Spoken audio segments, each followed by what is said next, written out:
अस्सलाम वालेकुम my dear students, I hope you are fine and doing well. Students, last lecture में हम लोगों ने स्टडी किया था कि हमारे पास एक्सरसाइज के वन क्वेश्चन को तो हम लोगों ने प्रीवियस लेक्चर में तो देख लिया था। उसके बाद हम लोगों ने देखा था कि आगे जितने फर्दर शॉर्ट क्वेश्चंस थे उनको देखा था। उसके बाद हम लोगों ने क्या देखा था, एमसीक्यूज़ देखे थे कि किस तरह से अपने एमसीक्यूज़ को फिल करेंगे। और उसके बाद हम लोगों ने आज का जो टॉपिक है वो हमारा है किससे related, fill in the blank से रिलेटेड है और फ्लो चार्ट ड्रॉ करेंगे।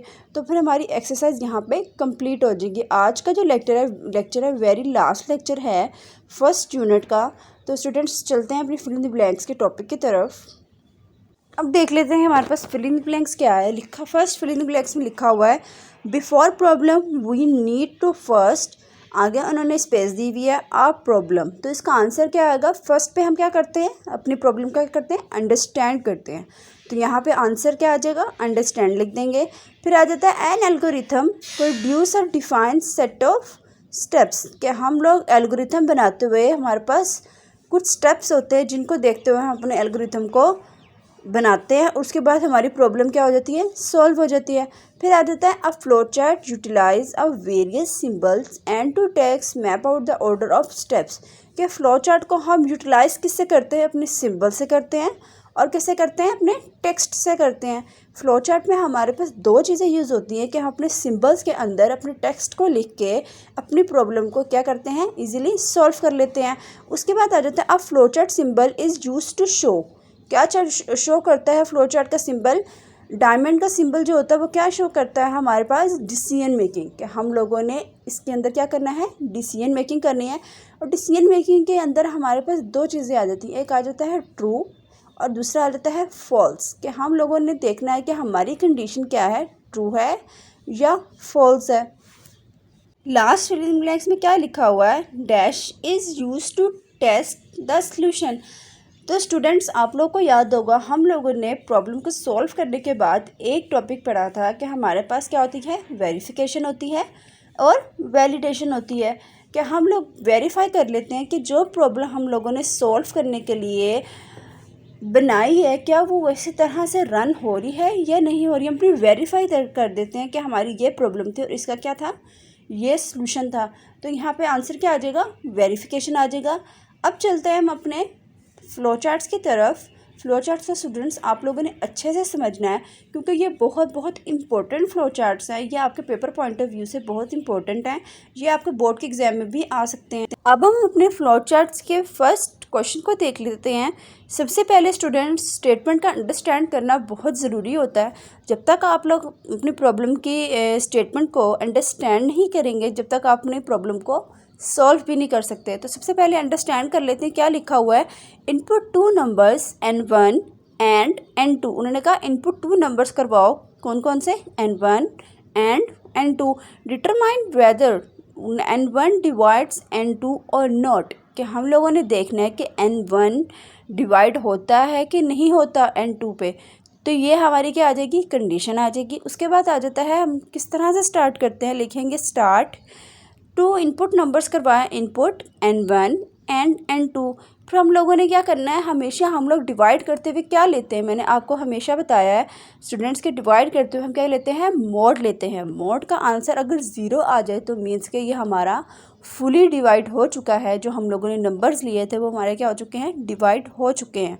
तो इसी तरह हम लोग क्या करेंगे, हम दो नंबर्स लेंगे तो हम लोग उसको डिवाइड करके देखेंगे। अगर आंसर ट्रू आ जाता है तो हम लोग ट्रू वाले पोर्शन में चले जाएंगे और हम लोग अपने फ्लो चार्ट का कर देंगे, एंड कर देंगे।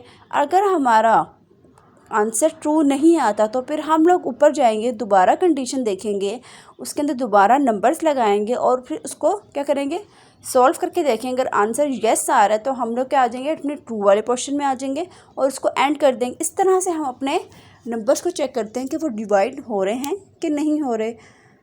हम लोग टू वैल्यूज सपोज कर लेते हैं कि एक हमारे पास n1 की वैल्यू है 4 और क्या है, n2 की वैल्यू क्या है, 16। तो हमेशा हम लोग अपने बड़े नंबर के साथ छोटे नंबर को क्या करते हैं, डिवाइड करते हैं। इसका मोड किस तरह से लेंगे, लिखेंगे 16 mod 4। कि 16 mod 4 हम लोग करेंगे तो हमारे पास क्या आ जाएगा, 4 4 जो 16, 16 जो हो गया हमारा क्या हो जाएगा, 0 हो जाएगा। तो आंसर मीन्स कि हमारा करेक्ट है। तो हम क्या करेंगे कि हमारा जो है N1 और N2 क्या हो रहा है, फुली डिवाइड हो रहा है हमारे क्वेश्चन में और हमारी प्रॉब्लम इजीली सॉल्व हो रही है। तो यहाँ पे हमारी ये वाली फ्लो चार्ट की एग्जांपल कंप्लीट होती है स्टूडेंट्स। अब देख लेते हैं अपनी फ्लो चार्ट की सेकंड एग्जांपल को। Input a year and determine इधर इट इज़ लीप ईयर और नॉट, के यूज़र से कहो कि वो इनपुट करवाए ईयर और चेक करे कि वो लीप ईयर है कि नहीं है। तो इस तरह से हम अपनी कंडीशन को देख लेते हैं। पहले हम स्टार्ट करेंगे, उसके बाद क्या करवाया, इनपुट ईयर। डिसीजन मेकिंग के फेज़ में क्या होगा हमारे पास, हम डिसीजन मेकिंग करेंगे, कंडीशन लगाएंगे। तो स्टूडेंट्स हम लोग, मैं आपको बता दूं सबसे पहले कि लीप ईयर वो होता है, अगर हम लोग प्रोग्रामिंग लैंग्वेज में देखेंगे लीप ईयर हमारा क्या होता है। लीप ईयर वो ईयर होता है जो 4 ईयर्स बाद हमारे ईयर्स रिपीट होते हैं, वो हमारे पास क्या होता है, लीप ईयर होता है। जैसे कि 2016 हो गया, 2020 हो गया और अब 2024 जो होगा हमारे पास क्या होगा, लीप ईयर होगा। तो हम लोग देख लेते हैं इसकी एग्जांपल को, इसकी कंडीशन को देख लेते हैं कि लिखा year mod 4 is equal to 0, कि हमारे पास ईयर क्या है, ईयर की वैल्यू क्या आ जाएगी, 4 आ जाएगी। मोड लेंगे 4 के साथ, अगर हमारा इक्वल टू 0 आ जाएगा। ऑब्वियसली अगर 4 का मोड 4 से लें तो हमारा क्या आंसर क्या आता है, 0 आता है। तो हम लोग क्या करेंगे, अपने लिखेंगे leap year, it is leap year. तो हमारी कंडीशन एंड। तो यहाँ पे हमारी ये वाली एग्जांपल डन होती है स्टूडेंट्स। अब देख लेते हैं अपनी बुक की थर्ड एग्जांपल को, फ्लो चार्ट की। लिखा हुआ input a numbers and calculate its factorial. Factorial वो होता है जिसका हम लोग मल्टीप्लाई करते हैं। जैसे 5 का फैक्टोरियल है स्टूडेंट्स, आपको याद होगा हम लोगों ने मैथ्स में भी पढ़ा हुआ ये, कि हम लोग अगर 5 का फैक्टोरियल लें तो हम किस तरह से लेते हैं, हम लोग 5 के पीछे जितने डिजिट होते हैं उनको क्या कर देते हैं, मल्टीप्लाई कर देते हैं। तो हम लोग देख लेते हैं अब इसकी एग्जांपल को। लिखा हम लोगों ने स्टार्ट इनपुट एन, कि नंबर्स क्या करवाने हैं, इनपुट करवाने हैं। इनपुट लिख दिया एन, एन में क्या आ जाएगा हमारे पास 5 आ जाएगा, क्योंकि हम लोग 5 फैक्टोरियल का क्या ले रहे हैं, इनपुट ले रहे हैं।